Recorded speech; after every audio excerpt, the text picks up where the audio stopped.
Assalamualaikum warahmatullahi wabarakatuh. Untuk hari ini kita akan mula belajar bab kedua dalam tingkatan 5 ataupun bab 11 secara bab 10 secara keseluruhannya. Tajuk sebatian karbon. Sebatian karbon. Daripada namanya saja kita dah tahu bahawa kita akan belajar tentang sebatian yang terdiri daripada unsur karbon di dalamnya. Sebelum kita mula, kita tengok dulu slide ini. Salah satu keunikan yang terdapat dalam kehidupan etnik Sabah dan Sarawak ialah minuman tuak. Kita tahulah kan, semua orang tahu saya rasa apa itu tuak. Dihasilkan dengan memeram makanan seperti ubi kayu, nasi atau beras pulut dengan ragi ataupun yeast. Tuak menjadi elemen penting sebagai bahan utama dalam upacara ritual dan hari besar seperti perayaan tahunan oleh masyarakat Iban, Melanau, Dayak dan suku-suku kaum etnik yang lain. Biasanya disaji kepada tetamu sebagai minuman alu-aluan semasa pesta keamatan ataupun hari gawai. Dalam konteks sains hari ini, apa tindak balas kimia yang terlibat dalam penghasilan tuak? Macam mana tuak itu dihasilkan? Tuak ialah sejenis minuman yang disediakan melalui proses penapaian. Kalau awak pernah, ada juga satu kuih tradisional, kuih tapai kata orang. Itu juga melalui proses penapaian. Jadi penapaian ialah penguraian molekul besar seperti karbohidrat, iaitu contohnya sukrosa atau glukosa kepada molekul kecil seperti etanol oleh yeast. Yeast merembeskan enzim zimase yang menukarkan glukosa kepada etanol dan karbon dioksida. Saya rasa ini awak ada belajar dalam bio rasanya, enzim zimase dalam yeast ni. Tengok persamaan kimianya. Glukosa formulanya ialah C6H12O6.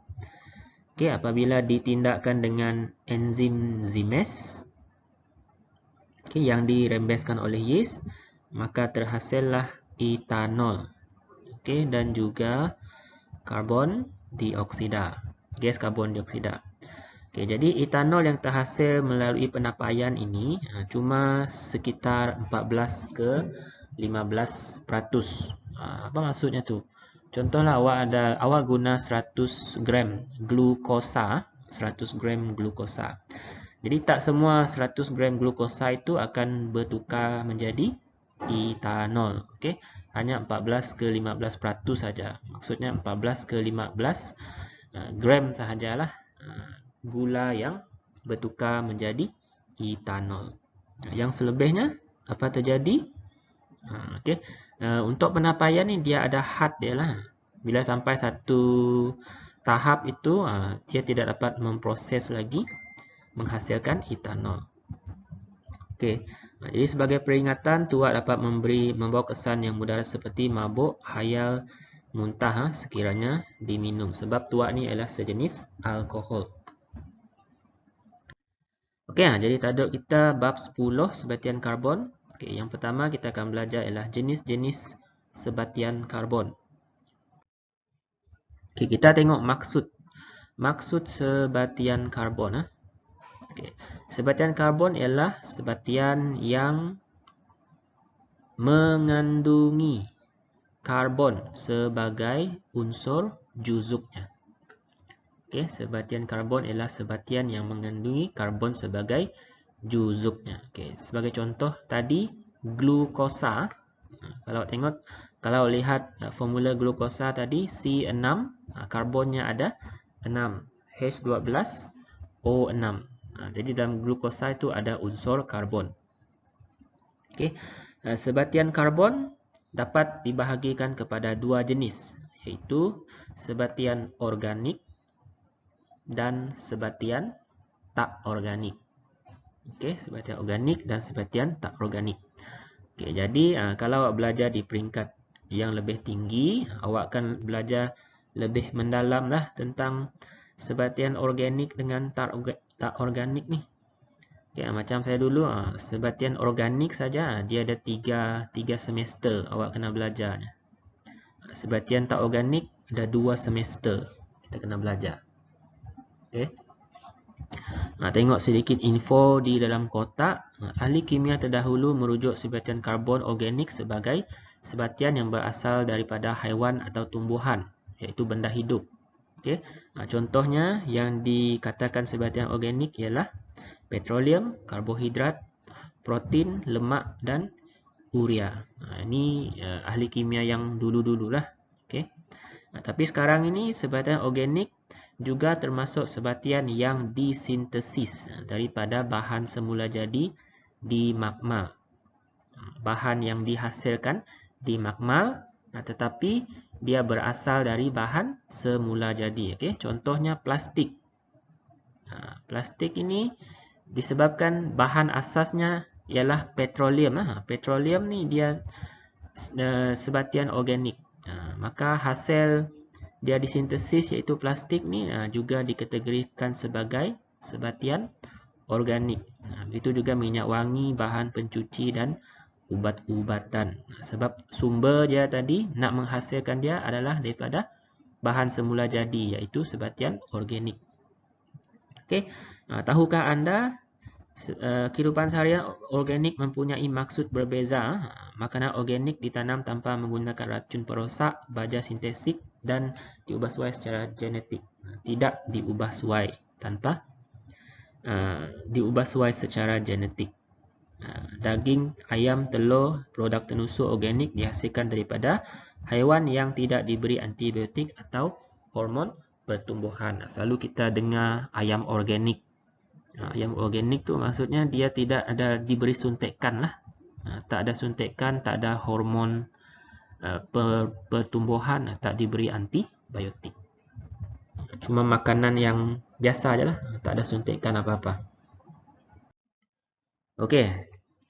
Ini tadilah sebatian karbon terbahagi kepada dua, iaitu sebatian organik dan sebatian tak organik. Okey, apakah itu sebatian organik? Ini yang lebih jelas. Sebatian yang berasal dari benda hidup. Benda hidup, kemudian dia mengandungi unsur karbon. Ada karbon lah yang terikat secara kovalen. Kita dah belajar ikatan kovalen dalam bab 5 tingkatan 4. Kovalen ni ialah perkongsian elektron di antara atom-atom unsur. Okay, jadi dalam sebatian organik terikat secara kovalen dengan unsur-unsur lain seperti hidrogen, nitrogen, sulfur dan fosforus. Okey, kita tengok contoh di bawah inilah. Ini ialah suatu sebatian organik. Okey, yang hitam ni ialah atom karbon.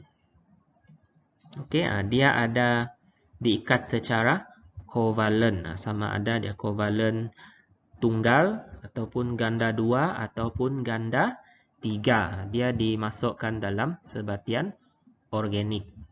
Okey, dia juga boleh selain karbon dengan karbon, dia juga boleh diikat dengan unsur lain seperti hidrogen, nitrogen dan sulfur.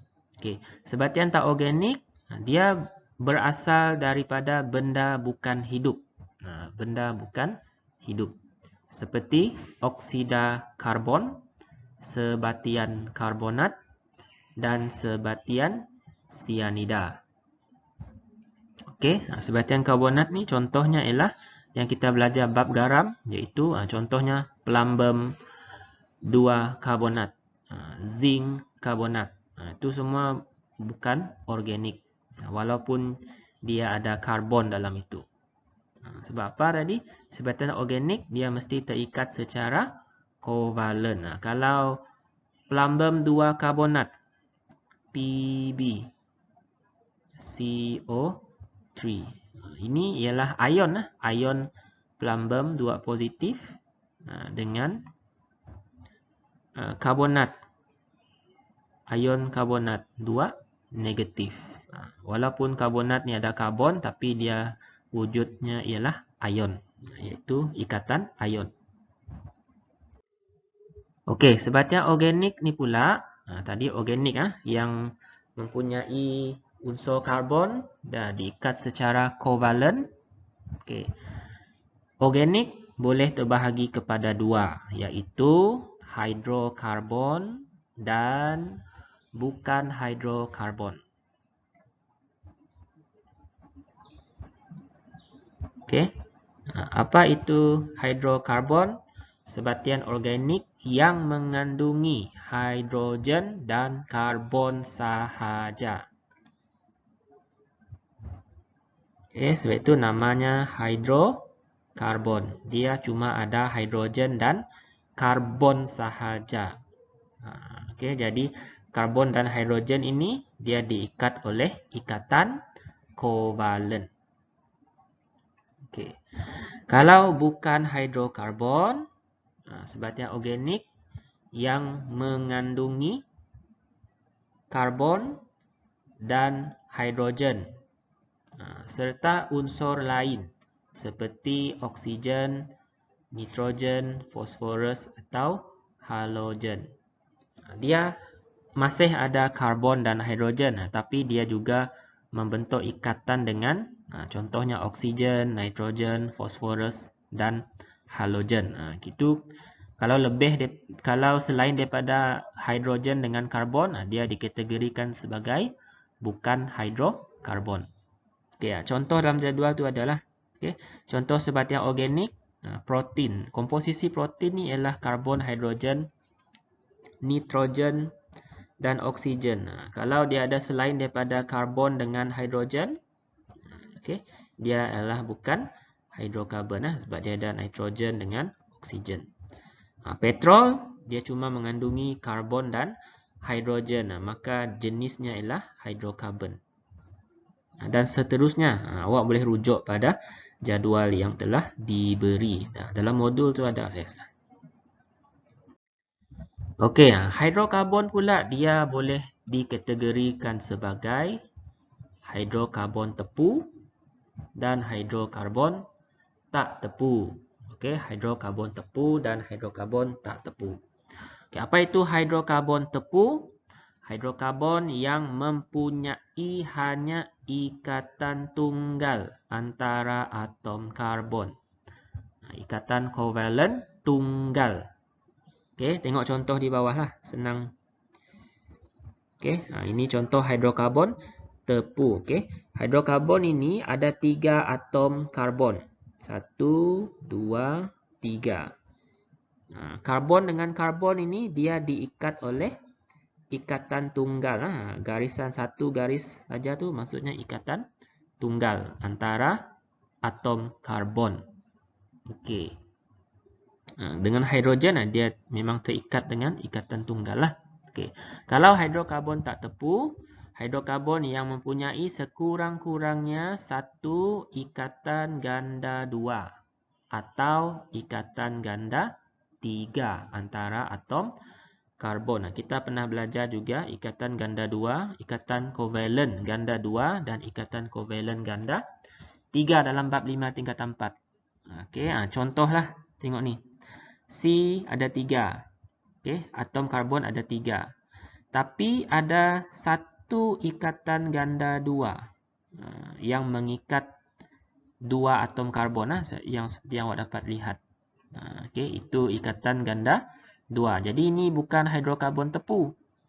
Bila dia ada ikatan ganda 2 atau ganda 3, dia bukan hidrokarbon tepu. Kita panggil hidrokarbon tak tepu. Okey, ya. Jadi fokus kita dalam bab ini nanti kebanyakannya tertumpu kepada hidrokarbon tepu dan hidrokarbon tak tepu. Kemudian ada juga sebatian organik yang lain yang kita akan belajar. Okey, kita akan tengok nanti. Okey, jadi hidrokarbon ni apa sumbernya? Kita dapat dari mana? Okey, sumber utama hidrokarbon ialah petroleum ataupun minyak mentah. Yang orang kerja di laut tu ada cari gali itulah petroleum. Okey. Macam mana petroleum terbentuk? Dia daripada hasil perebutan tumbuhan dan haiwan yang telah mati di dasar laut berjuta-juta tahun dahulu. Tapi petroleum ni bukan setakat di laut lah, di darat pun ada sebenarnya. Okey, petroleum ialah campuran hidrokarbon sama ada yang ringkas atau yang berantai panjang. Jadi kita kan ada dua jenis hidrokarbon tadi, iaitu hidrokarbon tepu dan hidrokarbon tak tepu. Dalam hidrokarbon tepu ni pula dia ada banyak lagi jenis-jenisnya. Okey. Sama adanya ringkas ataupun berantai panjang. Rantai panjang ni maksudnya dalam satu molekul itu karbonnya ada banyak. Untuk satu molekul. Terpanjang lah. Okey. Tapi petroleum ataupun minyak mentah yang kita ambil dari dasar laut itu, dia tak boleh digunakan terus. Dia perlu diproses. Okey. Petroleum perlu diasingkan kepada pecahannya sebelum dapat digunakan. Okey. Tadinya kan campuran hidrokarbon lah. Jadi kita perlu mengasingkannya lah. Okey. Jadi kaedahnya ialah melalui proses penapisan. Okey. Penapisan minyak ada dua peringkat. Okey, iaitu penyulingan berperingkat dan juga peretakan. Okey. Apa itu penyulingan berperingkat? Okey. Pecahan hidrokarbon dalam petroleum diasingkan pada suhu berlainan mengikut saiz hidrokarbon.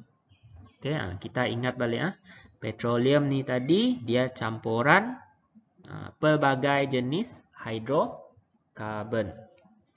Okey. Jadi kita nak asingkan dia melalui suhu yang berlainan. Sebab setiap hidrokarbon ni lain jenisnya, lainlah suhunya. Okey, mengikut saiznya lah. Kalau hidrokarbon A, suhunya ialah suhu dia lebur atau mendidih lah, berbeza dengan hidrokarbon B dan C. Okey, jadi dia akan diasingkan mengikut suhu. Okey, ataupun melalui proses peretakan. Hidrokarbon berantai panjang dipecahkan kepada molekul yang lebih kecil pada suhu tinggi dan bermangkin. Peretakan ni ialah proses yang kedua selepas penyulingan berperingkat. Okey. Kalau penyulingan berperingkat, kita asingkan hidrokarbon mengikut yang ringkas kepada yang berantai panjang. Okey. Jadi yang berantai panjang ini, dia akan diambil untuk dilakukan proses peretakan. Berantai panjang ni akan dipecahkan menjadi molekul yang lebih ringkas, yang lebih kecil.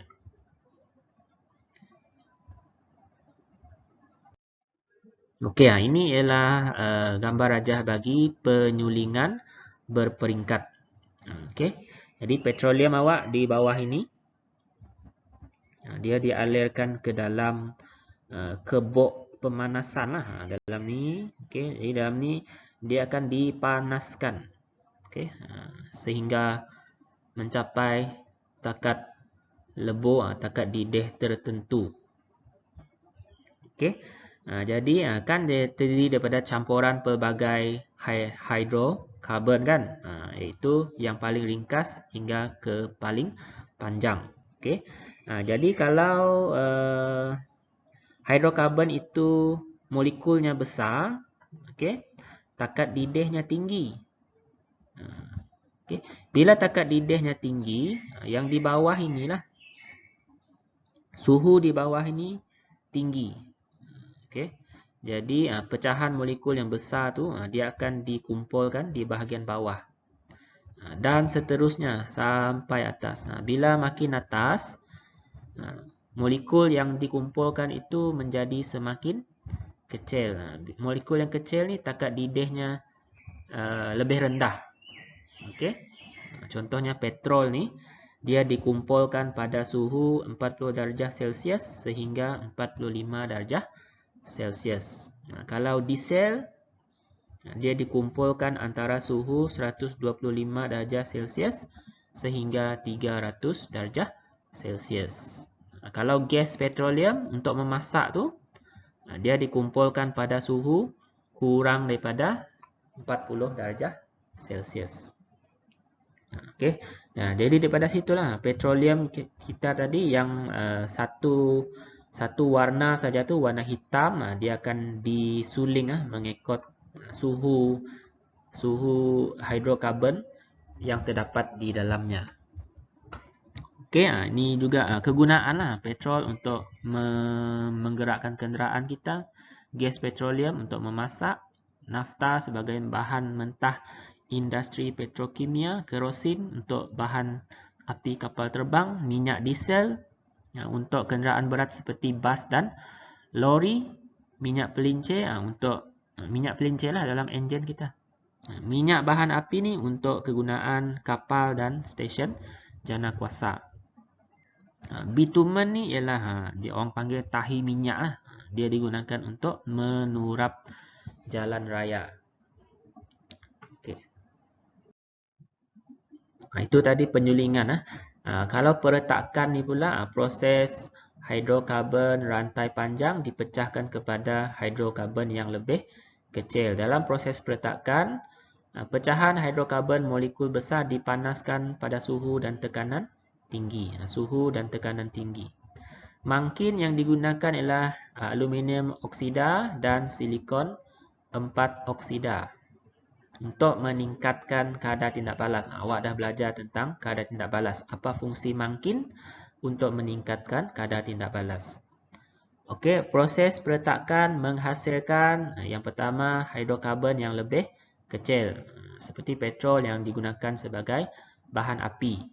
Okey, yang kedua hidrokarbon alkena dan alkana rantai pendek digunakan sebagai bahan mentah untuk menghasilkan polimer, ubat, deterjen, pelarut, baja dan banyak produk yang berguna seperti plastik juga.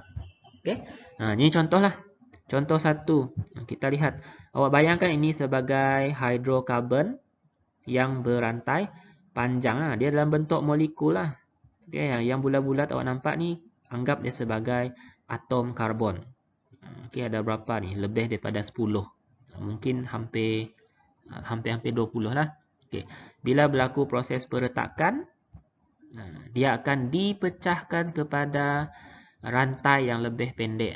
Mungkin dia pecahkan jadi 3. Okey, lebih ringkas lah. Yang ringkas itu kita gunakan untuk yang ini tadi sebagai bahan api. Hidrokarbon yang lebih kecil.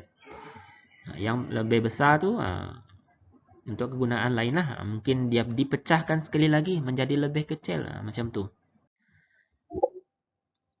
Okey, boleh tengok contoh lah dalam buku teks ataupun dalam modul ada. Okey. Jadi apa sumber alternatif untuk menggantikan hidrokarbon? Hidrokarbon ni petroleum lah. Lama-lama dia akan habis. Walaupun pernah saya beritahu sumbernya terhad untuk setakat ini. Tapi lama-kelamaan dia akan habis dalam masa 100 tahun jika digunakan pada kadar sekarang. Semua kenderaan guna petrol. Okey. Jadi langkah proaktif dan berkesan amat diperlukan untuk menghasilkan sumber alternatif bagi menggantikan petroleum. Okey. Sumber alternatif ni merujuk kepada sumber tenaga selain bahan api fosil. Selain daripada bahan api fosil. Okay, contoh biogesin ialah bahan organik daripada tumbuhan dan haiwan. Biogesin mengandungi tenaga yang tersimpan daripada matahari. Okay.